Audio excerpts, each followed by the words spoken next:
Hey guys, so this is video number 2 on the Velvet Horror channel. In case you didn't see the first video I uploaded, which was the horror tag where I answered horror related questions about my interests, my camera currently doesn't have any batteries in it because I haven't bought any. So at the moment I'm using the webcam on my laptop. The quality is not great, but you can still hear me, which is good. The only difficult is trying not to move my hands around so much because it looks strange, but I can't help it. I had so many ideas for my next video because there's so much I want to talk about, and I couldn't pinpoint one. And it's gone midnight and everyone in my house has gone to sleep. That's why the lighting's also dark, because there's no light coming out my window. It's just my artificial light.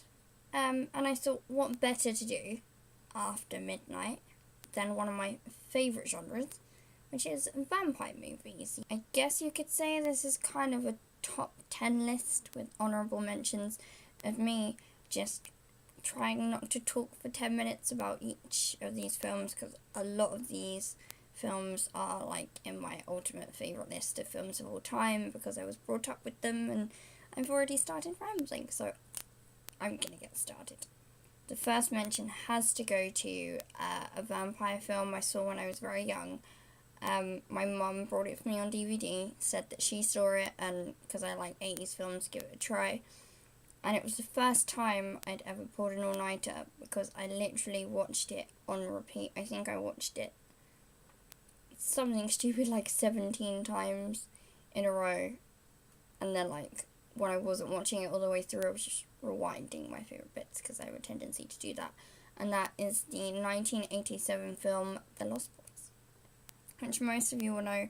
It's one of the biggest vampire / 80s or 80s cult films ever, with Kiefer Sutherland, quite young. It was around the same time I think he did Stand By Me. And it's just these kind of punk bohemian vampires, just completely reckless, and this new family moving to what was called like the murder town, and it's like Michael being lured in by this girl he starts to like and kind of hanging around with the gang and trying to be cool with them, and they have these motorcycles and the 80s soundtrack, and then he drinks the blood. And I'm not going to say anything in case for some strange and insane reason you've never seen it, just go and watch it, because the coolness factor of it is unexplainable. It's so, like, it got, like, everything, like, it just made me really, really happy. There are 2 other Lost Boys films, and I'm not entirely sure why they made them. I do own them, of course, and I do have a bit of a soft spot for the second one, which I believe was called The Tribe.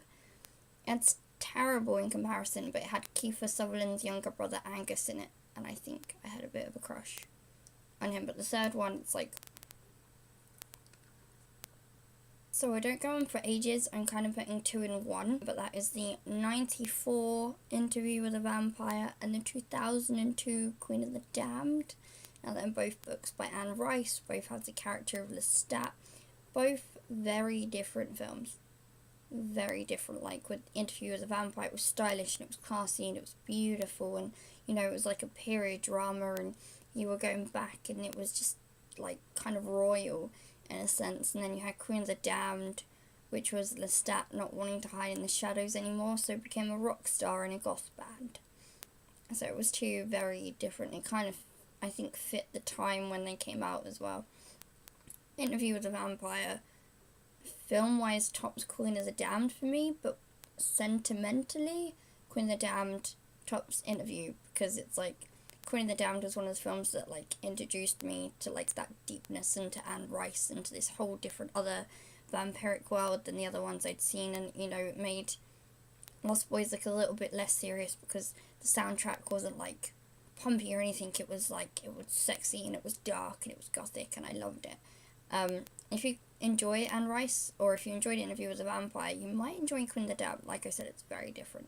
But if you just enjoy vampires and the blood and the kind of sexual tension, you know, there's a lot of women aspects of being attracted to the vampire from a woman's perspective. And as a young teenager and all my hormones, I was just like this the whole time, like, one of the absolute classics. I cannot mention films like The Lost Boys and not mention this, is Near Dark. Bill Paxton knows best, in my opinion. I believe it was 87.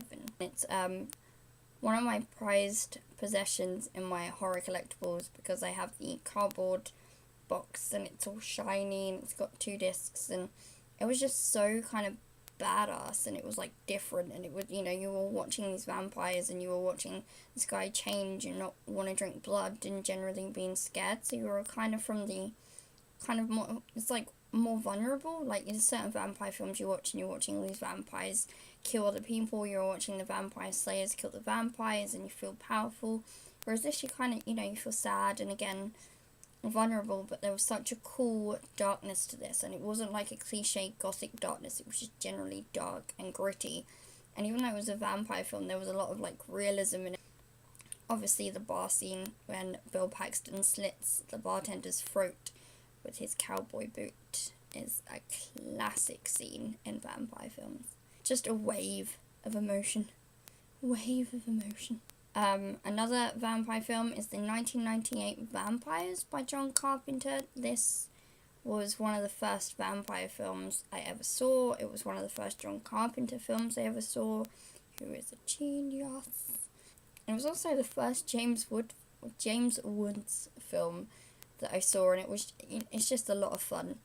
It's definitely, if you're a vampire film fan and of that kind of era, it is a lot of fun just watching these group of guys with these big trucks and all these weapons going after the vampires, and the vampires bursting into flames in the sunlight and trying to save this chick who is slowly turning into one of them and trying to find the nest and crucifixes and stakes. It's all very cliche, but because it's John Carpenter, it's done very, very well. I remember kind of sitting in awe when I was younger. I'm realising how many vampire films I saw randomly when I was younger now. I'm going to go newer to a film called Only Lovers Left Alive, which you can see. I have a poster over there, and when it arrived it turned out it's German, so except for the title and Jim Jarmusch's name, everything else is in German. Didn't realise until I was laying on my bed one day and realised it said Underworld Film. Only Lovers Left Alive came out in 2013, and it's one of those independent, beautiful films that, you know, a lot of people are going to take with them for many, many years. This will be a film that comes up a lot. I like it as a vampire film because it's not really played on the fact that they're vampires.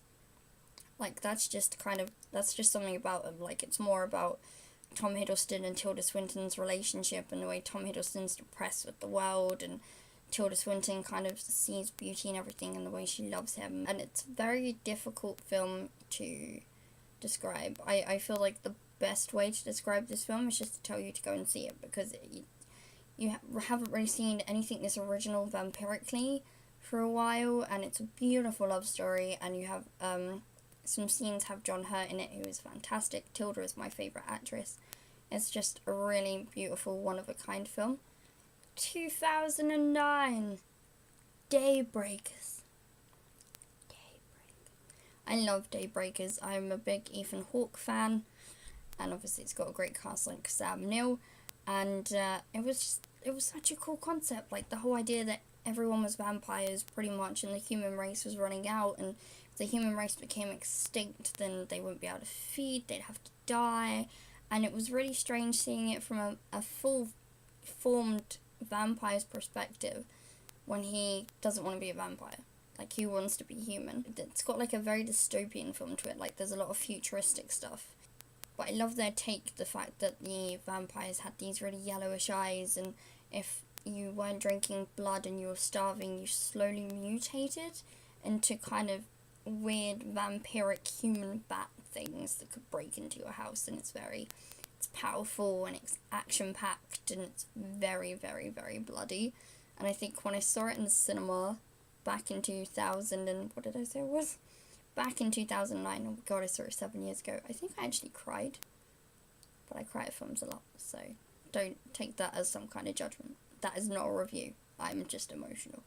Going back again, and technically kind of forward, Fright Night. Now, Fright Night, the first one in 1985, is quite easily one of my favourite horror films of all time. It's everything I love in an old 80s horror. It's tacky, the soundtrack is great, it's got a vampire in it, there's comedy, there's a bit of emotion, it's sexy in places, and it's just, I just love Fright Night. It's a lot of fun, and it is quite intense in places. They did make a second one a few years after, but I have not seen it yet, do not judge me. But because of my love, I have a t-shirt somewhere with Jerry on it from the original Fright Night, and I did want to show you guys, but it's somewhere in my wardrobe and I don't know where it is. I did see the remake. I saw it in cinema twice. Yes, because I loved it, but not as a remake of Fright Night, because I love the original too much, and it's kind of blasphemous if I'm like, oh, the remake. But the remake as a horror film was just fun. It was really cool, and I love Colin Farrell was like really sexy and great, and Anton Yelchin, and obviously it was really different for me to see David Tennant playing such a wacky role, because I'd never really paid attention to him, which is really bad. From Dusk Till Dawn. If somebody's watching this and going, well, come on, give me a description as to why it's a good vampire film, I shouldn't have to describe From Dusk Till Dawn. Okay, I'll describe it this way, okay? Vampires, sexy dancing, Quentin Tarantino, and Juliette Lewis, and Harvey Keitel. Go on then, and George Clooney. Enough said. I'm just gonna mention a couple really quickly that I love before I get into the last one, because I know it's going to be very difficult for me to say one or two sentences about the last one. I did love the 92 Dracula that had Gary Oldman, Keanu Reeves, and Winona Ryder. 30 Days of Night, that was a lot of fun. I loved the whole concept of no escape because there was no sun, and Josh Hartnett is also a fantastic actor. It was bloody and it was actiony and it was just quite intense. Ben Foster's character in the jail cell was fantastic. Like, I love a good psychopath, and he played that really well. I will put the link for my blog below where I will start writing horror ramblings and reviews. And I said that because I finally put on my first ever review on Velvet Horror, which was for the 2010 Let Me In, which is a remake of Let the Right One In, which was Swedish and came out in 2008, based on this glorious book. Okay, the last vampire film I want to mention is actually a franchise. There are 4 films, and I'm freaking out because they've just released the title for number 5, which is Underworld. Now, Underworld Evolution was the first Underworld I'd ever seen, and it fulfilled me. It's like, I'd loved vampire films so much, and there was some of the films that I've mentioned on the list I hadn't seen at this point, but there was no kind of whole field. Like, I saw all these great vampire films, but I wanted it to be a little bit more twisted and a little bit more bloody and whatnot. And I saw the second Underworld, and not even from the beginning. I saw it from the scene where you have Michael, who was played by Scott Speedman, trying to eat a normal roast dinner since he's been turned into a hybrid, and him throwing it up and then running from these Russian soldiers, being shot and having to drink Kate Beckinsale or Celine's blood so they could heal. And I was just won. I was won over. I loved it. I watched it to the end. I cried. I saw all the others. I saw the 4th one on the cinema for my birthday. I don't know if you can tell. This is a tattoo. Like, this is real. Like, this doesn't come off.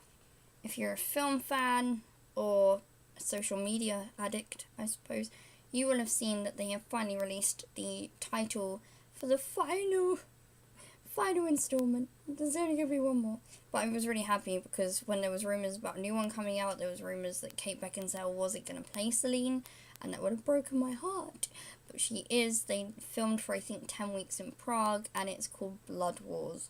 So it's going to be intense, and I'm really excited to find out more of the cast that are going to be in it. Hopefully there'll be a few regulars. But now I'm just sitting here waiting for that trailer, and I know I'm going to have like a massive heart attack of like happiness. I did read an article that rumoured it was supposed to be coming out this October, which would be really great because that means I've only got to wait 6 months. And, you know, I can just sit in a corner and rock.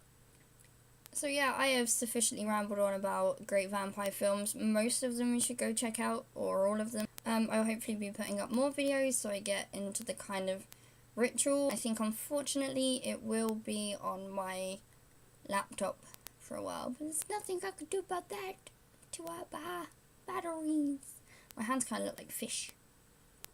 Oh wait, I'm my new poster for Vamp. I can't believe I didn't mention Vamp. It's an 1980s cult film I actually watched about 20 minutes ago, which is why I'm doing this video with Chris Makepeace, and it's terrible. It's so terrible that it's brilliant, and I own the 25th anniversary edition by Arrow Video. Okay, I promise. No more vampire stuff. Good night.